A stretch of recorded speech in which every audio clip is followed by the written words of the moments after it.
I know I'm stepping in here, and I usually like to hear what's going on before I try to put myself in sync with wisdom that is already poured forth in front of this room. Oh, Hey, let there be light. Yes, there might have already been an intervention. All right, it's your staffer, even better. We almost felt bad. We've been working on labor issues, as you will know. There wasn't a union guy on that switch. So I'd like to just take a few minutes and take you back and forward on why I think about these labor issues the way I do. And I've spent 28 plus years as an employer, and once calculated that to be over 1,400 consecutive weeks of making payroll in the construction business. Started out with a negative net worth and bought a piece of heavy equipment and started to build a business. I sold that business to my oldest son when I came to Congress. He runs that business today, King Construction. I believe that we started our 36th year in construction. And me, 1,400 and some consecutive weeks of meeting payroll. There were times when we shut down our groceries so we could pay our help. They're more important than sometimes our appetite. And we went through some real tough times. We went through the 80s that were the farm crisis years. We went through vandalism. We went through floods. And it seems to me that the administration believes that those folks that are in business are making money hand over fist, and they're just greedy capitalists, and they need to be punished by the government and have the wealth that they're taking away from them as punishment redistributed to others who are just victimized by those victimizing employers. That's what I think is the attitude of the White House and the people he has surrounded himself with in the White House. And I'm not finding people that have signed the front of the paycheck out there. There must be some exceptions, but as a rule, no, they are, well, you know what group of people they're coming from. I won't change that subject. If you look at me and where I've been with this, we've done a fair amount of Davis-Bacon jobs. And what I've seen happen is, I set up my employee base, and over these years, first thing is, if you have good employees, keep good employees. Pay them well, provide the benefits, make it a year-round job even though we were in a seasonal business. And I kept my people 12 months out of the year. In a seasonal construction business, earth-moving business, it freezes out on average of about 10th of December where I live and thaws out, and we go to work about the 1st of April. Well, I still have my unemployment experience was that when I started out, it was at 9% because they expected everybody would be laid off, and I paid 9% of payroll to unemployment. We took it down to 0%. Our experience was we didn't have people that were laid off in the wintertime because I kept them all year round. And we paid benefits and kept them busy fixing equipment and cleaning up the shop and doing those things. And then what happens is if you give somebody a year-round job and you set it up the way I did, then you go into a Davis-Bacon wage scale job. Now you've got the inflated union scale that's imposed, and when you have to pay that on top of the benefits and the year-round package, that presumes that it's seasonal work and that people are sitting in the union hall playing cards till the phone call comes, and then they deploy 1 or 2 or 5 heavy equipment operators or nail pounders or whatever they are out to do the job. It distorts the market. And when they say it's prevailing wage, you need to know it's not prevailing wage, not non-union prevailing wage, because the merit shop employers don't report the wages they're paying on non-Davis-Bacon jobs, because if they do, the union organizers will come and turn the screws down and try to organize them into a union shop. So the result is the prevailing wages are union scale, and what happens to me is I have guys that are versatile. We're a small little company, and they might run a shovel 1 hour and a finish bulldozer the next hour and a wrench the next hour torquing head bolts or rod bolts in a machine. We have versatile people, and it's good because we develop skill levels that allow them to be versatile. And so when the Davis-Bacon job comes along, everybody wants to look at the scale and claim that they're running the machine or doing the job that pays the highest scale. The guy that was the rough bulldozer operator instantly becomes a self-appointed finish bulldozer operator. The guy that was running the shovel is climbing aboard the roller tractor or something to try to find a way not to provide more efficiency, but a way to provide more income for him. And they do what I call rolling clods. boy, they do a nice job of finishing if you just let them go, because they get paid the highest wages to roll those clods over and over again rather than produce a job to get it finished. It just distorts the relationship between management and labor. It causes employees to fight against each other. It raises the cost of the project. And we've had projects that ranged from 8% increase over Davis-Bacon wage scale on up to 35% increase, depending on how much is materials and how much is labor.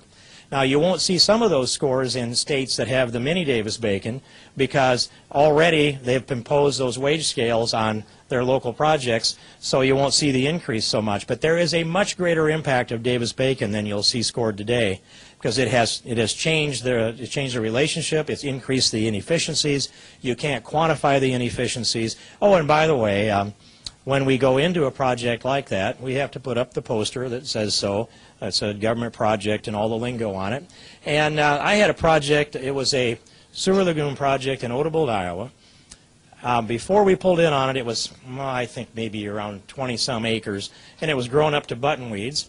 So I sent a man in there with a mower to cut the buttonweeds off so we'd have a nice, clean place to work before we started hauling equipment in. And so he's there. And as soon as he started to mow a place, we had the lowboy coming hauling equipment in to park where the ground was mowed. And my help started to show up. I'm off on another job. And about the time that 4 or 5 of them had arrived there with different pieces of equipment, so did the Region 12 inspector, whose job it is to measure the Davis-Bacon compliance. And by the time I could find my way to that project, he had advised them that if they didn't know what their wage scale was, then their boss, me, was in violation of Davis-Bacon wage scale, and I was subject to a $50,000 fine and 15 years in jail. Now, try to have good graces with your employees when you have a government agent in that fashion, making those presumptions and threatening fines and threatening jail terms, because what? Because we hadn't had our company meeting yet at the beginning of the project, because I was on the way and he got there first. And it caused all kinds of dissension within our ranks. So, altogether it's this. If Barney Frank is right, yeah, and that is the biggest if you're going to hear in this room today. But if Barney Frank is right, and government has no business intervening in between a consensual relationship between 2 consenting adults. That's what he says, right? I hear him making it. Then why is it that I can't go climb in an excavator that my son owns on a Davis-Bacon job and run that thing for $10 an hour? We are consenting adults, father and son today, and a contract is something that's agreed to between 2 people that are of sound mind. And so we should be able to go to work for whatever price we want to. I oppose the minimum wage too, because it diminishes our freedom. But this is one that distorts the marketplace. If I use the 20% margin on Davis-Bacon increase, and that is that you want to build 4 miles of road or 5. You want to build 4 schools or 5. 4 projects or 5. That's the answer. And this is about protectionism, and we've seen the Democrats advance Davis-Bacon in component after component as they won the majority. I want to peel that all out. I want to repeal all of Davis-Bacon, and I have said, and I'll say it again, that I don't get to die until Davis-Bacon is repealed. So that's, I better stop there. Thank you.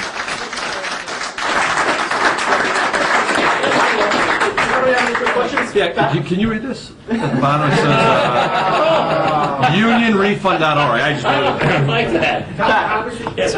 What is the odds in the Republican conference of a clear amount of support for a repeal of Davis-Bacon? What's your assessment right now? You know, it's really hard to say. I know when I came in, we had a majority then, and I asked what the whip count was to repeal Davis-Bacon, and Roy Blunt, when we had the majority then in 2003, I think he gave me a number of about 160 that would vote yes. So that gives you a measure. It's different people now, and 87 new freshmen. There may be a chance to force this. The Northeast Republicans have trouble. They will probably go wobbly. Part of the problem is people don't understand it. Mm-hmm. And it's, I mean, I've been in the industry for 25 years, and I still get bogged down in some of the rules with, talking to contractors. No question. Public is, you don't have support for it because the public doesn't Imagine being a it. little contractor actually trying to figure this out in the middle of everything else, and the 3-inch contract you actually got from your client, and then somebody shows up and says, because hey, your laborers are not acting according to what the Davis-Bacon requirements here, in this county, by the way, because they may be very well be different in the subsequent county, or certainly across state lines, they'll be different. How does a guy, you know, six-guy shop even begin to consider how to actually comply with all this stuff? It's designed to cause you difficulties and problems. It is. John? I agree. Congressman, it's a pleasure. I'm from Iowa, a former member of the National Labor Relations Board, and I've been working directly with some of your colleagues on a related issue of reform after a lifetime in all of this. May I suggest that we make a concerted effort with your colleagues to amend the National Labor Relations Act, and there's many things we could do, but if I had to pick one, my German father and grandfather, you know, you don't be greedy. If we had to pick one thing, I would like to suggest that we conform the 1935 Wagner Act, the National Labor Relations Act, to all other federal laws, have the agency investigate, attempt to resolve and settle, but decisions come through litigation in an Article III court like every other federal area of workplace law. The NLRB, the adjudication, it's time to call it over. We must go to an Article III constitutional federal district court to decide issues. And we can amend other parts of the statute, but that is definitively the top priority, and I would be delighted to chat with you and your staff further on that. Well, would you please do that? And I noticed that the man that was manning the light switch is taking notes here, but you should have confidence anyway. He's a Hillsdale grad, and so I want to take a look into that. And as I understand this now, it could be political appointees making this decision rather than an Article III court. So you know, I would agree with that, and I'm happy to take a look here. Maybe we produce a piece of legislation that we have a chance of passing. So, we have time for one more question, if there is one. if there is one. Anybody? Okay, well, hey, I guess that wiped everybody out. Okay, hey, thank you.